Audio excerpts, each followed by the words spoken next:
Hello friends. आज का video गुलदाउदी पर होने वाला है।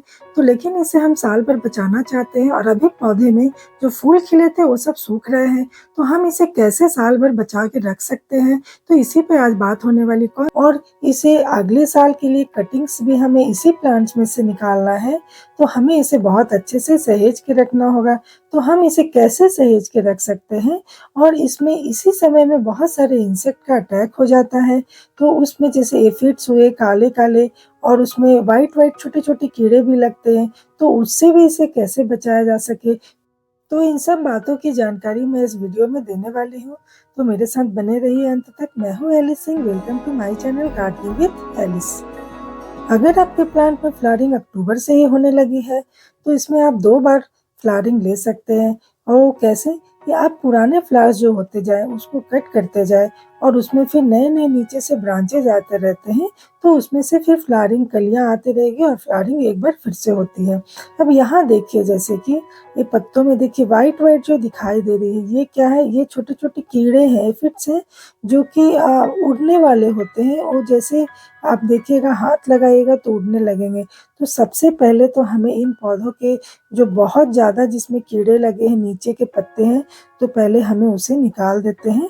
और निकालने के बाद एक-एक करके वैसे ही चुन रही हूँ। जैसे देखिए नीचे में भी आपको दिख रहा है कि कैसे छोटे-छोटे ब्रांच आए हैं। ये जो रहते हैं इसके सकर्स होते हैं।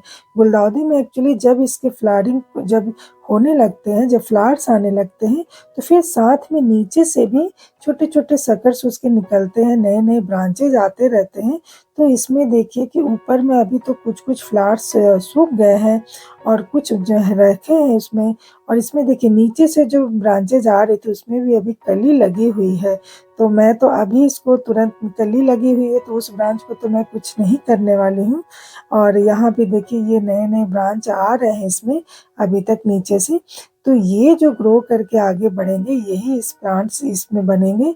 और इसमें जो है, जो पुराने ब्रांच, जैसे इसमें देख रहे हैं कि जिस ब्रांच में फ्लावरिंग हो चुकी है, जो मोटे और थोड़े से पुराने ब्रांच दिख रहे हैं, तो सबसे पहले तो हम इसमें जो फ्लावर्स खिले हैं उनको निकाल देंगे।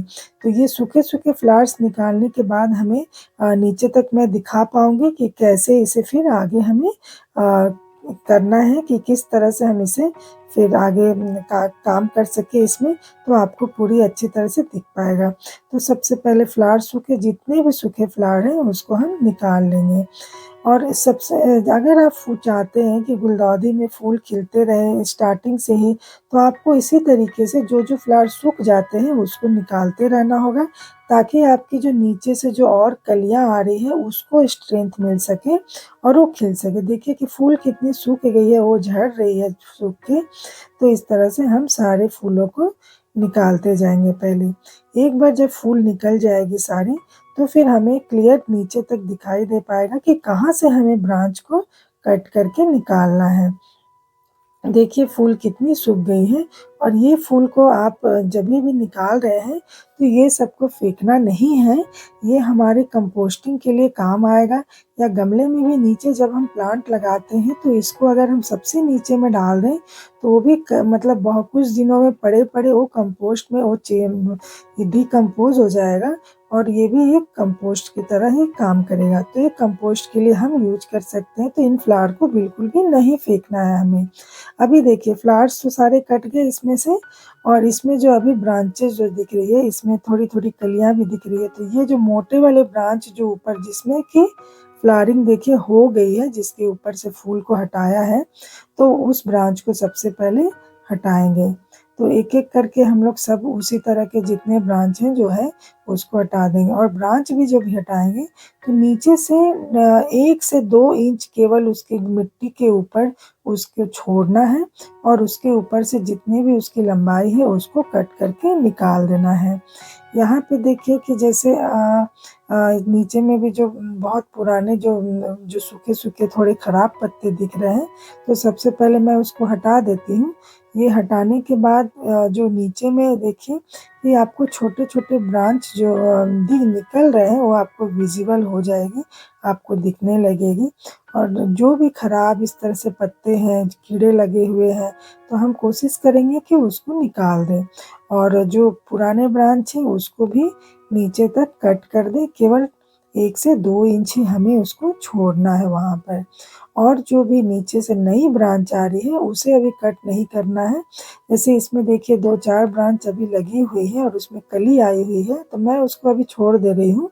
जब वो कली खिल जाएगी, ऐसे तो बहुत हेल्दी फ्लावर वो नहीं होगा, बहुत ज़्यादा ग्रोथ अब नहीं होगा क्योंकि अभी उसका सीज़न जा रहा है। लेकिन अभी भी उसमें कली है तो मैं उसको नहीं कट करूँगी और एक ये भी फ्लावर है, ये अभी सूखा नहीं है तो इसको भी छोड़ ही देते हैं।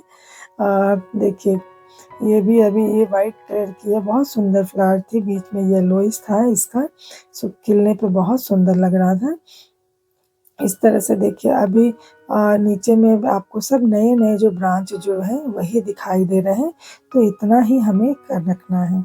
अभी हमने सारे मोटे जो ब्रांच पुराने उसको हटा दिया है और ये देखिए मैं जो स्प्रे कर रही हूँ एक्चुअली ये नीम ऑयल का स्प्रे है और इसे हमने मतलब घर में ही बना करके और उसको स्प्रे कर रही हूँ और इससे बहुत अच्छा मतलब नीम ऑयल के डालने के बाद ही स्प्रे उसका जो एफिड्स जो व्हाइट कीड़े थे वो बिल्कुल ही साफ़ हो गया। देखिए यहाँ पे देखिए अभी कितने सारे पत्ते में व्हाइट हुई थी और ये सारे वो उड़ने वाले एक्चुअली रहते हैं, तो उड़ के अभी चले जाएँगे और आपको फिर से 2-4 दिन के बाद ध्यान देना होगा कि अभी वापस अगर है लग रहा है कि थोड़ा बहुत है, तो वापस से उसको स्प्रे कर देना होगा।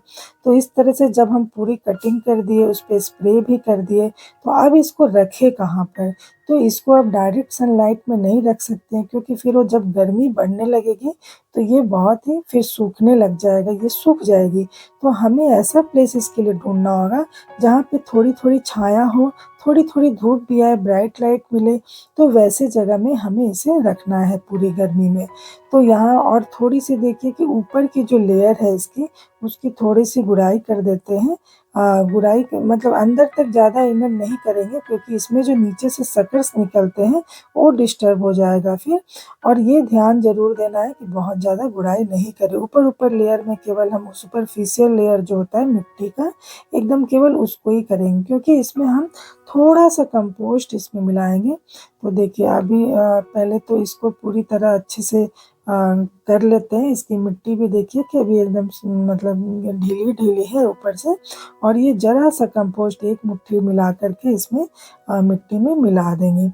ऐसा इसलिए करना है कि इसमें जो नई ग्रोथ आ रही है, वो थोड़ा बहुत अच्छे से ग्रो करे क्योंकि अभी गर्मी आ रही है, तो उसमें अगर ये ग्रो नहीं करेगी, तो फिर नेक्स्ट ईयर के लिए हमें जो कटिंग्स चाहिए, हमें इसी नए जो ब्रांच निकल रहे हैं, इसमें से ही चाहिए।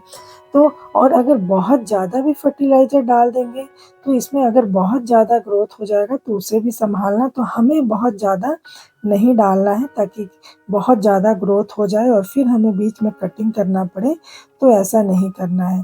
तो थोड़ी-सी हमने कंपोस्ट वर्मी कंपोस्ट ही हमने मिलाया है और इसके बाद फिर इसे जो छायादार प्लेस है तो मेरे घर में जैसे 2-4 प्लांट जैसे लगे हैं जो थोड़े बड़े हैं, तो मैंने उसे वहीं पे रखा है 2 के बीच में ताकि ऊपर से थोड़ी-थोड़ी छाया मिलती रहे और थोड़ी-थोड़ी लाइट मिलती रहे। देखिए जैसे बड़े-बड़े प्लांट्स के 2 गमले थे, तो उसके बीच में हमने इसे रखा है। तो यहाँ पे इसे डायरेक्ट सनलाइट बहुत लाइट नहीं पड़ेगी और फिर इसमें थोड़ी-थोड़ी लाइट भी पड़ते रहेगी, तो इससे ये ग्रो करते रहेगा और ये तब तक अभी तो गर्मी जब ये आ जाएगी तो इसे बस हमें बचा के रखना है।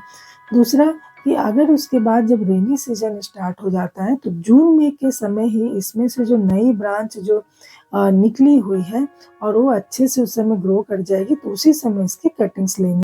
अगर आप जून एंड वीक में या फिर जुलाई में कटिंग इसकी लगाते हैं तो ये अक्टूबर तक खिलने के लिए तैयार हो जाता है।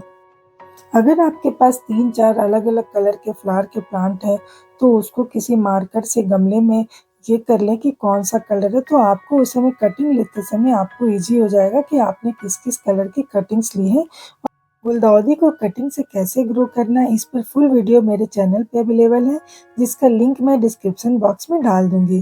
तो आई होप कि आपको ये वीडियो पसंद आया होगा, और वीडियो पसंद आया तो लाइक कर दीजिए, साथ ही साथ शेयर। अगर आप हमारे चैनल पर नए हैं तो चैनल को सब्सक्राइब कर लीजिए, और हाँ, साथ ही साथ बेल आइकन भी दबाइए, ताकि गार्डनिंग से रिलेटेड वीडियो जो आने वाली है आपको उसकी नोटिफिकेशन मिल सके।